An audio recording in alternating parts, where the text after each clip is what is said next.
I have always been a supporter of change to our electoral system towards electoral reform. It has always seemed to me that the obvious starting point for any electoral system is that the number of votes people cast for parties should be reflected in the composition of Parliament or whatever body it is that you are electing. I find it frankly absurd that we have had on several occasions in British history situations where the party with the least number of votes after an election has won that election and formed the government, as recently as 1974, before that 1951, and before that on several other occasions as well. People will cite other countries, they'll compare the situation perhaps to the last presidential election in America. I'd say America is different. America is a republic, not a democracy. Clearly it has a system based on the representation of the Electoral College and the state's votes as part of that. But that is an absurd comparison to make to this country. The number of votes cast should be reflected in the composition of Parliament. That is really the start and the end for me of this debate. But it's not just about the technicalities of systems. I remember in particular the deep sense of alienation growing up in the northeast in the 1980s, knowing that in a time of huge change, the mines going, the shipyards going, the social fabric of the area really being completely transformed, the sense of having no purchase, no say, no input into a government that frankly didn't care how the northeast of England voted in terms of Sunderland and Durham, where I was from, and no ability to change the course of the country's direction when it has such a big impact. And I think of that when we have this argument about strong and weak government. I mean, strong government to me means good government. It doesn't mean a government with an artificial majority propelled into that majority by a system when the people themselves haven't voted. Whatever you think of things like the Iraq War or the poll tax, they were examples of strong government. I would argue very strongly they were afraid not examples of good government.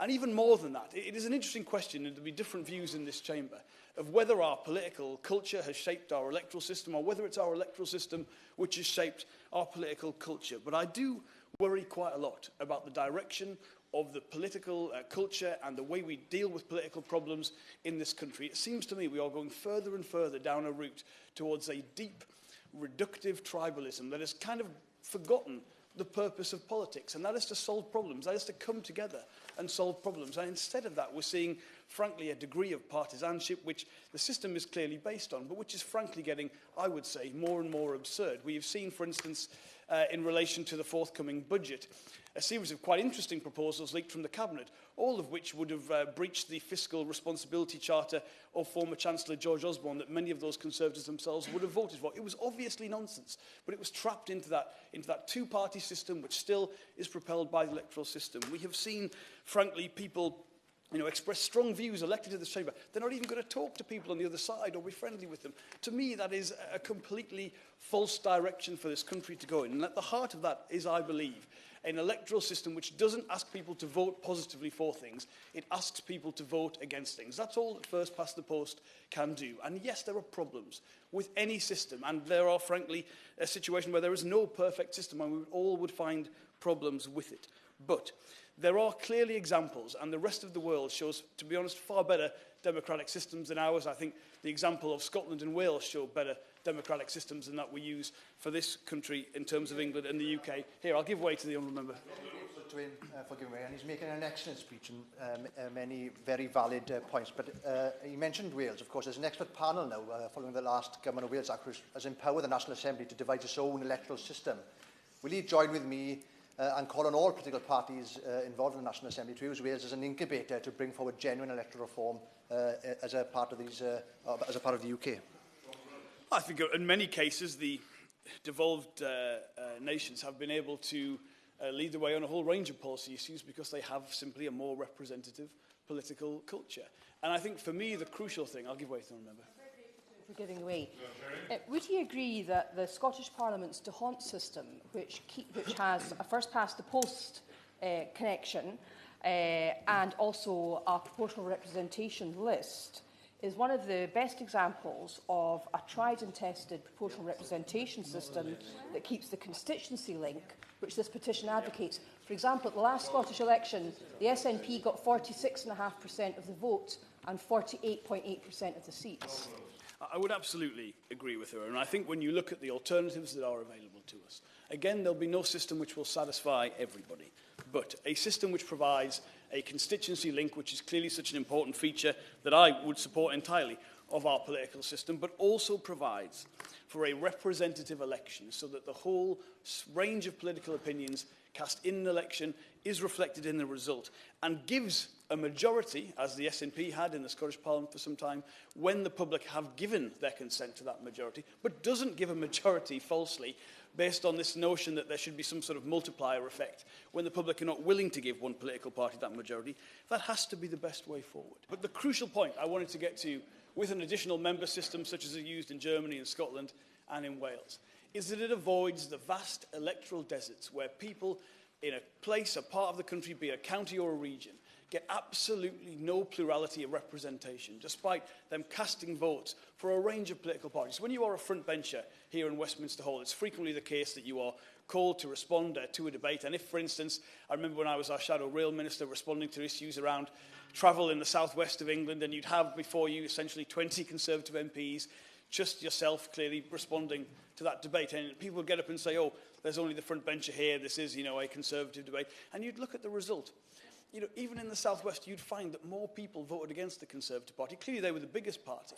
But the system delivered 100% representation for one party. That wasn't even getting a majority of the votes in that county or region.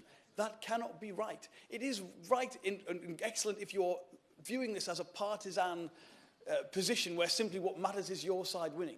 But if you are a Democrat, you have to look at this from the point of view as to what the public are putting forward and responding to that public demand. And if you're not doing that, you have to ask yourself, really, what is the purpose of elections to begin with? It cannot just be about maximising our individual own party advantage and finding a system that gets us to that point. That is not good enough, and it is not what democratic systems are based upon. And I will come to the end, Mr. Gregg, because we have such a strong turnout of people here today. But I did just want to go through some of the commonly held points from my honourable friend for Warley, from the proposer of the debate today. It is true that lists are suboptimal. There's no doubt about that.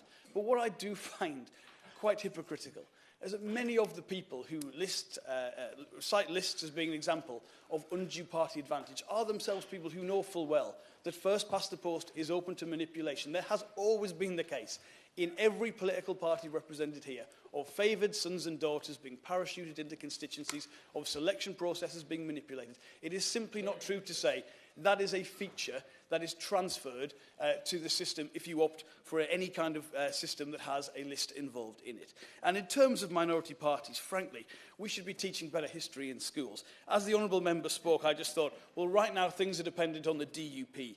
We've had the Lib Dem Tory coalition before that. We had John Major dependent on the Ulster Unionists. We had the Callaghan government's Lib Lab pact. We had the minority governments and coalitions before the war. We had the situation with the Irish nationalists. The history of this country is not of first past the post delivering clear results. And in fact, we've had a situation quite recently where a proportional system has delivered a majority government in Scotland, whilst first past the post has delivered a hung parliament here in the United Kingdom. So I'm afraid we need to look more closely at the evidence. Now, on the point, I'll give way to my honourable friend. I thank my honourable friend for giving way.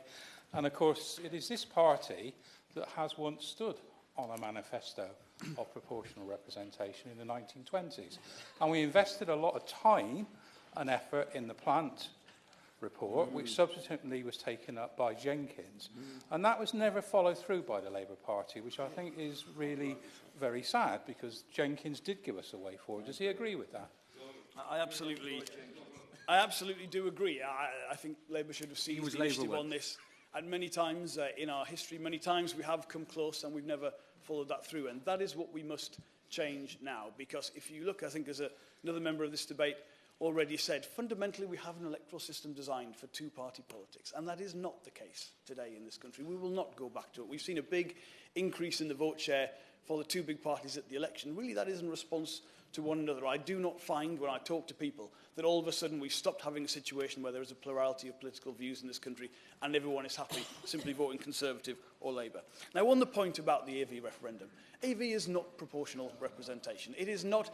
There are many people who, like myself, who weren't happy with it, who voted with it, simply because we knew people like my honourable friend would cite it as an endorsement of first past the post. Really what that referendum was about was an endorsement, I have to say to Liberal colleagues, about Nick Clegg, and particularly dissatisfaction around the decisions that had led to the formation of the Lib-Tory coalition government. But it cannot be the end of the debate. It simply would cheat people It would ignore these serious issues if we didn't then continue the discussion about these. Let me finish with the point the Honourable Member has been making and often does, that because of the result of that AV referendum, this is something that people somehow don't want, that they are not asking us for this, that this is something of a political obsession. Yeah. Well, I ask everyone here today, how many people, when you're out in your constituencies or talking to anyone about what you do, say, do you know what? I think British politics is spot on. I think there's nothing we should be changing about our political... I am so satisfied with British politics. Get back there, continue and do it. Because I don't think that is true. I think there is alienation. I think there is a huge amount of concern about how we are reducing our political culture to a way that is no longer capable of solving the problems this country faces. It is not a magic bullet. It is not a magic wand you can wave that will change everything. But if you want a better politics, you have to start reflecting how the people vote, what the people want in the composition of your parliament. And that is why we must change to a system of fair votes. Yeah.